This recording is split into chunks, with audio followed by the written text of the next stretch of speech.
practices that were considered an abomination to the Lord. And it reads 9 through 13, the practices were the following. It says, when you come to the land which your Lord your God is giving you, you shall not learn to follow the abominations of those nations. There shall not be found among you anyone who makes his son or daughter pass through the fire, or one who practices witchcraft, or a soothsayer, or one who interprets omens, or a sorcerer, or one who conjures spells, or a medium, or spiritist, or one who calls up the dead. For all these things are an abomination to the Lord, and so forth, okay? When you hear that word abomination, does abomination that causes desolation pop into your mind? Why were these things an abomination?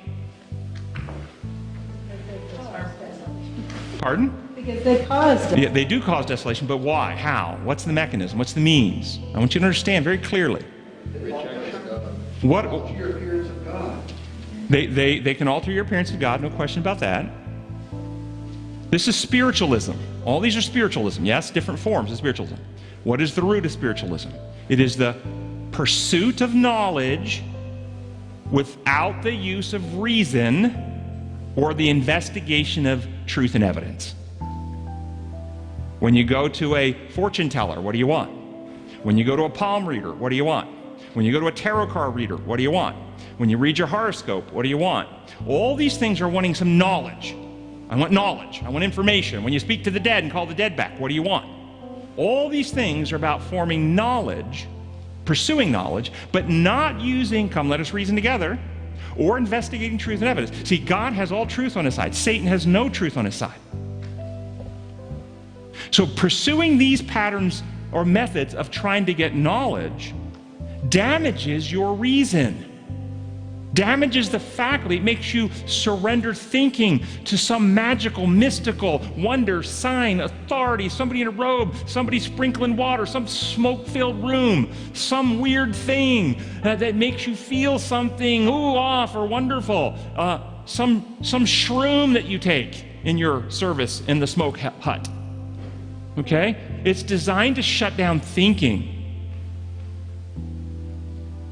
damage the spirit temple. When you have truth on your side, you want the most clear, accurate minds working. You want discernment. Those who are godly have developed by practice the ability to discern right from wrong, Hebrews 5:14.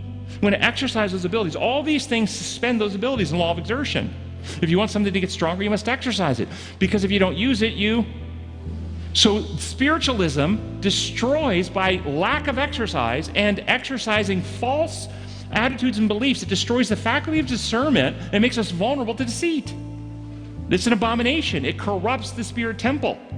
This is its purpose. I'm going to leave there because we're out of time, but think of the same mechanisms happening in Christianity.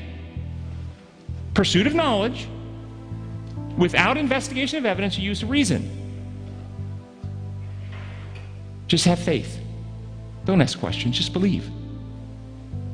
Pray for a miracle or a sign.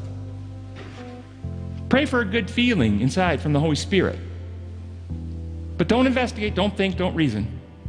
These are subtle forms of spiritualism, certain forms of meditation. It's all designed to shut down the faculties that the Holy Spirit enters with truth. He's a spirit of truth. That's why this is an abomination. If you grieve the Holy Spirit, and you grieve the Holy Spirit by rejecting the methods, principles of the Holy Spirit, truth and love. The Holy Spirit can't reach you in other mechanisms. He reaches us through truth and love. And if you shut yourself off, there's nothing to be done for you. And that's why this is an abomination. And it's an abomination that desolates God's people. And we want to reject that.